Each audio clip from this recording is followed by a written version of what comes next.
In the headlines of this hour on VTV News, Vietnam strives for sustainable fishery by attempting to remove EC's yellow card. And later on, Quảng province conducts natural disaster response exercise. And in world news, global stocks fall as U.S. Treasury yields hit 16-year high.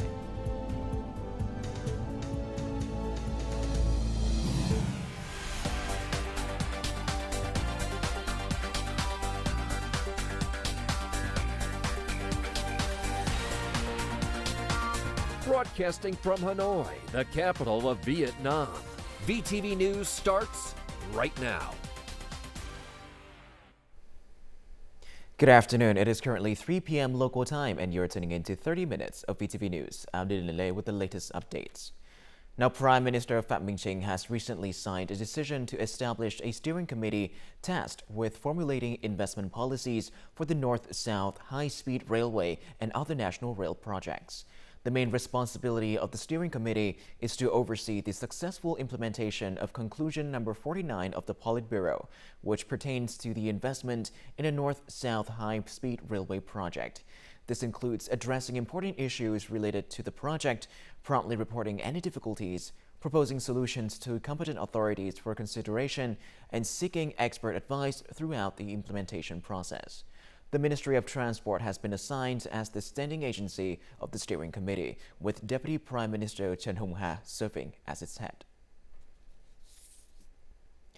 Inspectors from the European Commission, or EC, will visit Vietnam to evaluate the country's results on combating illegal, unreported, and unregulated, or IUU fishing in mid-October. That is the fourth direct inspection since the EC issued a yellow card warning regarding Vietnamese seafood. In recent times, the entire political system has taken stronger measures to educate fishermen on sustainable fishing practices. This fisherman's fishing boat has docked at Horn Rar port after a 20-day sea trip. Presenting his fishing log to the Fisheries Inspection and Control Office was the first thing he did after arriving back to shore. In this fishing diary, he has carefully recorded information about his fishing trips and catches. I try to comply with the fishing regulations. The port only allows me to head out to fish once they are sure that I comply with the regulations. Nearly 700 offshore vessels in Quang province has installed and maintained cruise monitoring equipment. This action encourages fishermen to activate the device during their trips for IUU fishing prevention. Our department has operated a fishing vessel monitoring center. If we detect that a fisherman does not turn on the monitoring device, we will directly contact him to ask why. If a fisherman intentionally turns the device off, he will be punished. After 3 previous inspection visits, the EC's inspection team highly appreciated Vietnam's efforts in perfecting the legal framework for fisheries management and operating the National Fisheries Database. Vietnam has deployed several actionable solutions to eliminate fishing violations in foreign waters. We have handled fishing violations with fines in accordance with Decree 42. The decree will include 6 more tools in the coming time to enhance the punishment. Thanks to these changes, we can prove to the EC inspection team that Vietnam is determined to crack down on illegal fishing. I can commend the efforts of Vietnam because a lot has been done on the legislative framework for IUU in a very positive direction. The challenge, which I understand, is to ensure now the enforcement of that legislation at local level, in the provinces, in the ports, by the fishermen. And this is what the inspection mission will assess in October when it comes to Vietnam. Local authorities in coastal provinces should step up education and guidance for fishermen to strictly comply with fishing regulations as well as handling fishing violations. Most fishermen now understand that they play an integral role in removing the yellow card. As such, the domestic fishing sector will revive, and the price for seafood catches will increase with new exports to Europe. As of the end of September, cashew nut exports reached 456,000 tons, earning $2.6 billion and reported double-digit growth compared to the same period last year. Since August, cashew exports to the U.S. market have sharply increased, raising expectations for this market after U.S. President Joe Biden's visit to Vietnam in September. Additionally, exports to the Chinese market have also experienced significant growth, contributing to overall export growth. Typically, cashew export activities become more robust in the final months of the year due to increasing demands for the holiday season.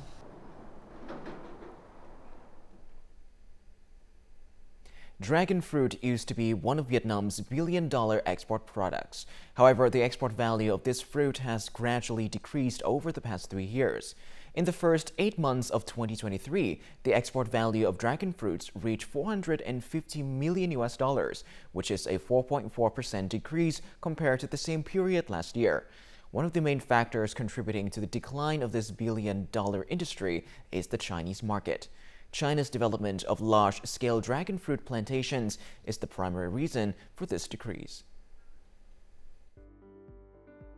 China's dragon fruit growing area has expanded to approximately 67,000 hectares, with an annual production capacity of about 1.6 million tons. This output surpasses what Vietnamese farmers can produce in a year. Additionally, China's domestic demand for dragon fruit has already been met. As a result, Vietnam's dragon fruit producers face significant pressure, as 80% of their exports are targeted towards the Chinese market.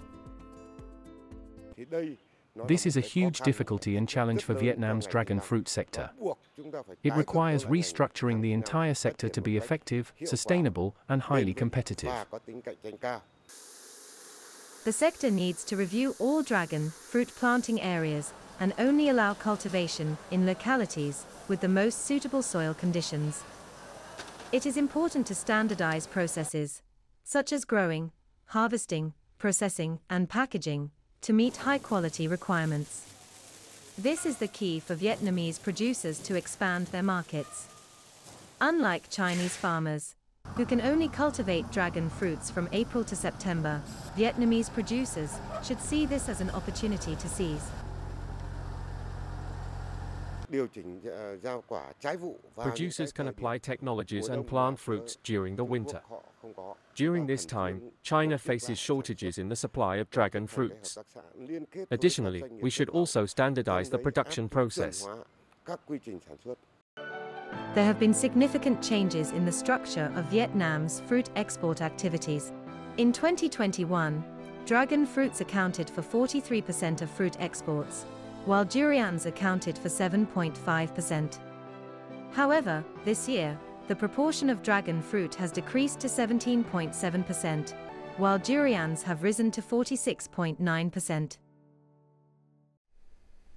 As we enter the last quarter of this year, deposit interest rates at most banks remain low. In early October, some banks, such as VP Bank, ACB, and Bắc Á Bank, further lowered their rates by 0.15 to 0.3 percentage points for various terms. The highest interest rate offered by state-owned commercial banks is only 5.5% per year, while joint stock commercial banks offer rates around 6% per year. These rates are significantly lower compared to the same period last year. Night tourism has just kicked off in Vietnam not so long ago. Much remains to be done to create a highly profitable night economy that attracts international tourists, as Thailand has achieved.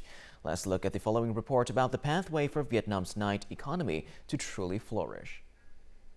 One major challenge was the language. Some of activities close the door at 9 o'clock. It's not convenient. Foreign tourists have opinions about experiencing night activities in Vietnam. As for Kim Sun Moon, a Korean who has lived and worked in Hanoi for more than 3 years, some of his experiences with night tourism has not always been positive. The old quarter area, sometimes it's really hard to find where can I, take the taxi. So if there are some, the proper signage to this way is, for the taxi. In Thailand, travel convenience for tourists is one of the top priorities. In addition to ensuring efficient and safe public transportation, arranging the night market is also one of the secrets to helping Thailand succeed with the night economy. A night market is not enough. Okay, you need to have character, maybe a certain kind of food, okay, that you can only get at this market.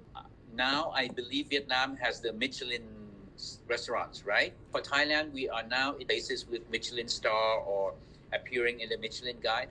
To fully develop the night economy, Thailand has made the most of available human resources. Local people can also become volunteers, providing information and ensuring the safety of the tourist. I think, another thing that is very important for Thailand, and I've seen in other countries too, is to have volunteers. They can be paid volunteers with training. We need public-private dialogue in a locality before developing the night economy. All parties must participate and express their aspirations. Normally, state management agencies and businesses often give opinions, but the local community has fewer chances to tell their stories. The fact that tourist areas go to bed early is causing Vietnam to lose its competitive advantage. As for Thailand, extending operating hours at night has helped increase daily tourist spending by 25%. Extending operating hours is one of the essential things. We can actually work with them for some night tours that they can showcase the evening of the city, some night museum walking tour. Vietnam definitely is a hidden gem where there's a lot of activities that everyone can explore. Besides traditional types of nightlife such as nightclubs and food markets, in recent years, Thailand has also made efforts to develop new nightlife programs. These efforts and initiatives have brought Thailand, the party capital of Asia, a night economy worth about $5.5 billion. Before we move on, let's have a look at the exchange rate between the Vietnam dong and some world currencies in today's trading session.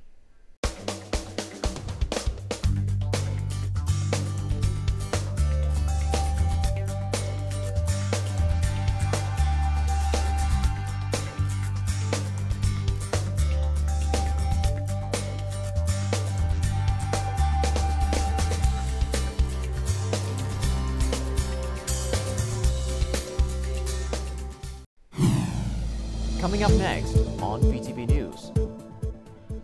Quảng Province conducts natural disaster response exercise.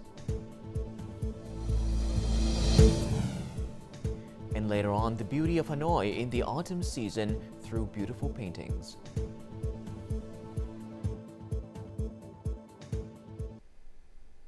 Now, just yesterday on Tuesday, the Vietnam Meteorological and Hydrological Administration launched the early warning system for storms, lightning, rains, and floods. The system collects images from satellites, weather radar, and rain and lightning monitoring networks and generates continuous and automatic readings of various types of data to monitor weather conditions throughout Vietnam.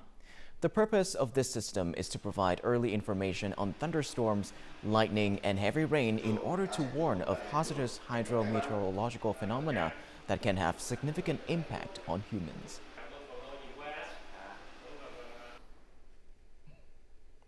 Quảng Nam Province aims to prevent residents from being relocated far away from their homes whenever a storm occurs. To achieve this goal, a natural disaster response exercise was recently conducted in the province.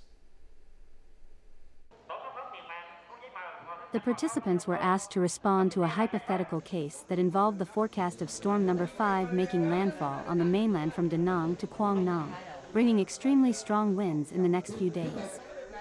The residents were advised to prepare for this situation.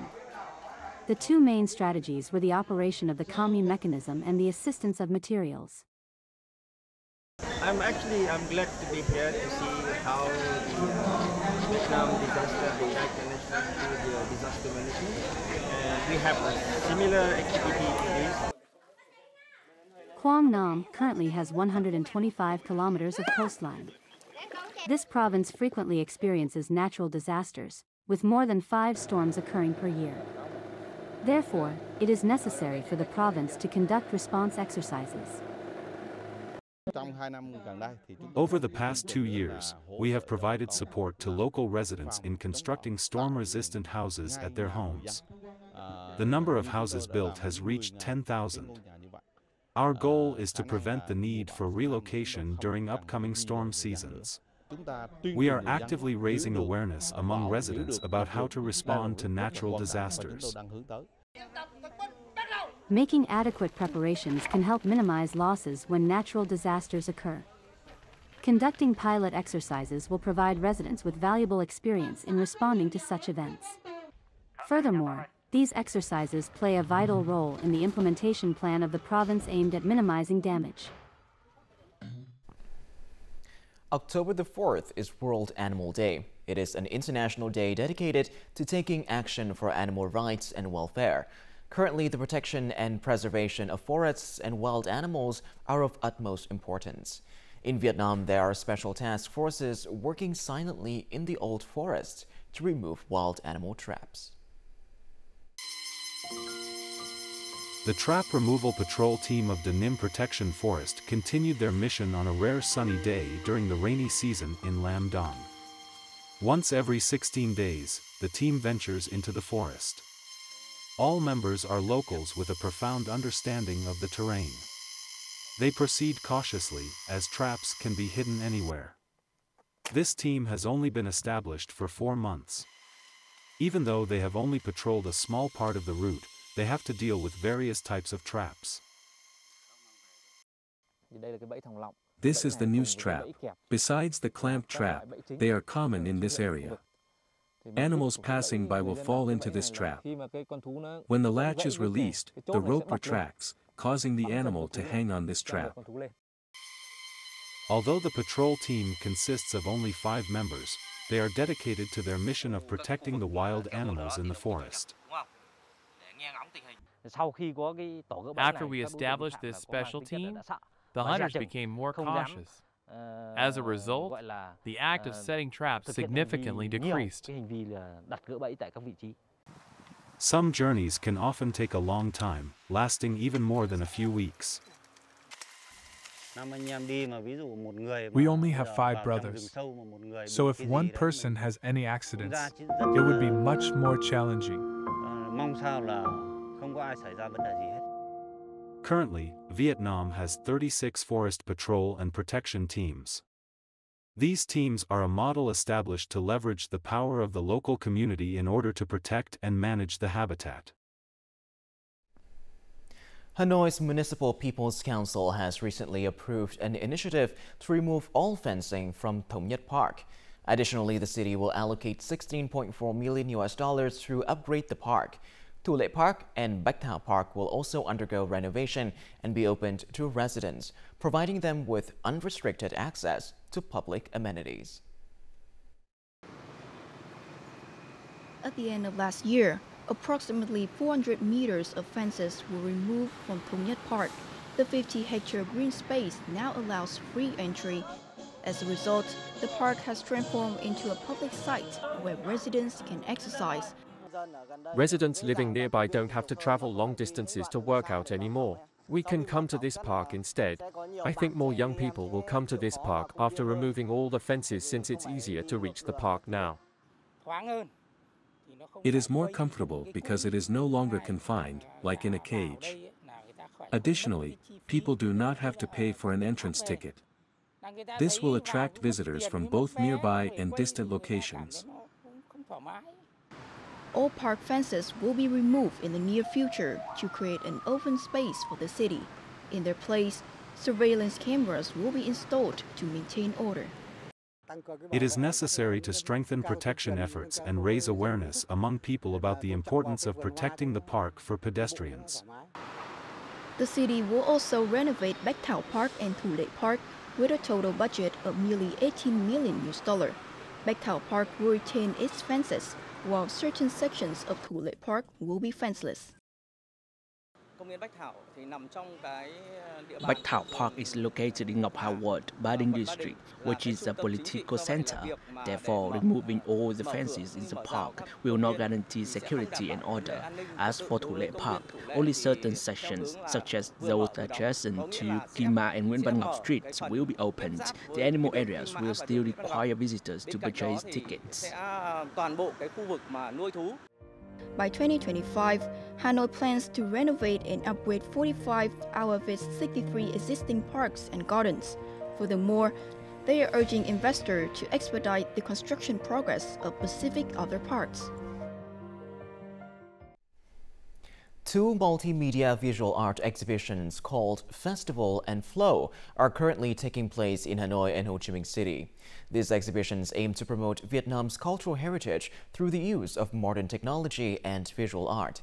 In Ho Chi Minh City, viewers can experience a modern space on Lê Duẩn Street, where moving images of energy flows represent the dynamism and creativity of the city.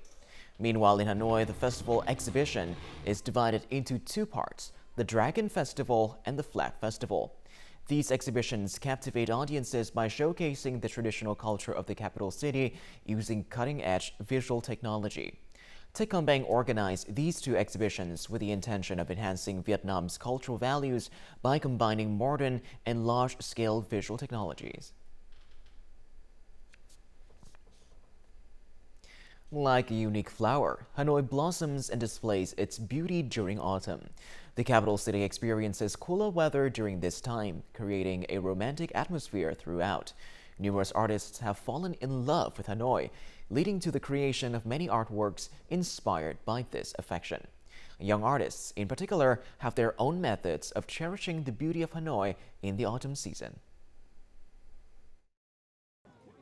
On a bustling street in the heart of Hanoi during autumn, a group of young painters gather to capture the essence of the city. These talented individuals are part of Urban Skechers Hanoi. Established in late 2016, the sketching group currently boasts approximately 5,000 active members.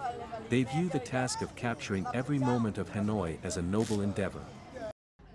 The city center is my muse. I would like to paint all the old architecture of the city. In this way, I want to preserve these old landmarks so they will never fade. Street corners are coming to life on paper as these young sketchers infuse each painting with a sense of freedom and creativity that breathes life into their work.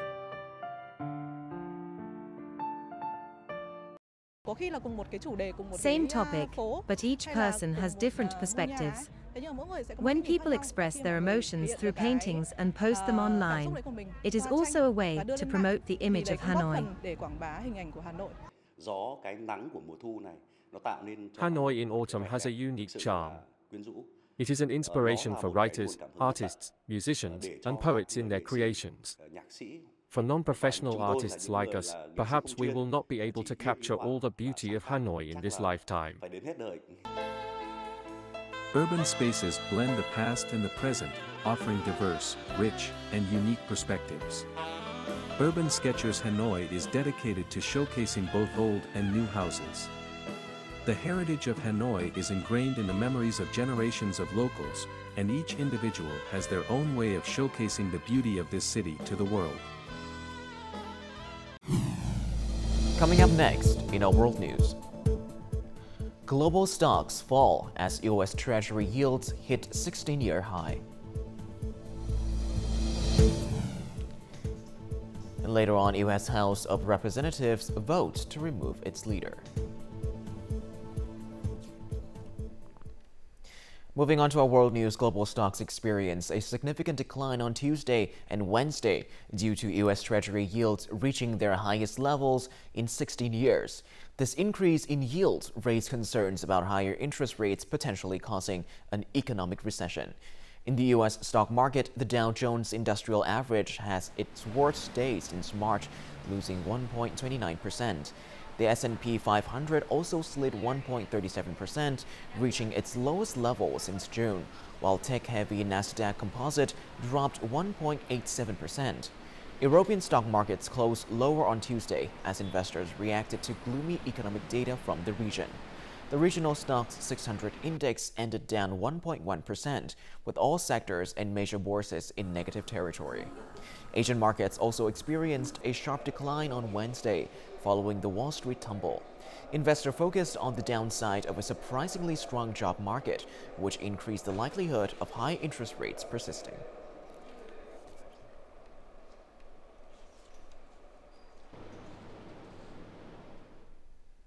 The U.S. House of Representatives voted on Wednesday to remove Republican Kevin McCarthy, who was elected over 8 months ago as Speaker of the House. The 216 to 210 vote marks the first time in history that the House has removed its leader. 8 Republicans joined 208 Democrats in voting to remove McCarthy. U.S. President Joe Biden has urged the House of Representatives to quickly select a new Speaker. Representative Patrick McHenry of North Carolina has been appointed as Speaker pro tempore until a new leader is elected by the legislative body. Until a new Speaker is elected and sworn in, the House cannot pass any bills. The House of Representatives will face numerous challenges, especially with just over 40 days remaining for Congress to develop a policy to prevent a potential government shutdown. UK-based Hybrid Air Vehicles, or HAV, says it is partnering with Britain's biggest defense company, BAE Systems, to explore the use of its Airlander helium-fueled aircraft in transporting equipment and surveillance. More in the following. This is the Airlander, a hybrid aircraft filled with helium. The creator, Hybrid Air Vehicles, HAV, says while it's slower than conventional flying, it emits up to 90% less carbon than airplanes. What we see and what we hear is there's this huge appetite for lower emissions, lower carbon technologies, for different ways of doing jobs and for expanding access to parts of the world that are currently really underserved by transport networks. The Airlander is attracting attention among aviation, freight and defence companies as they seek to decarbonise air transport. HAV is now partnering with Britain's biggest defence company, BAE Systems, to explore its use in transporting equipment and surveillance, with hopes to bring it into commercial production in 2026. On a normal aeroplane, the wing generates all of the lift, so you've got to be pushing it forward with motors. With Airlander, the rest of the lift comes from buoyancy. It comes from filling that lifting wing with helium. That gives the aeroplane a head start against gravity, and that's what makes it so efficient. HAV says the aircraft can stay airborne for up to 5 days, offering potential benefits versus military helicopters. Grundy adds that the Airlander can land anywhere flat, including on water, sand and snow, providing opportunities for defence and luxury travel. When pumped full of helium, Airlander's shell is almost as long as a soccer pitch and the height of 6 double-decker buses. The cabin below can be fitted out with either several luxury bedrooms or 100 seats. And before I say goodbye, let's have a look at the weather forecast.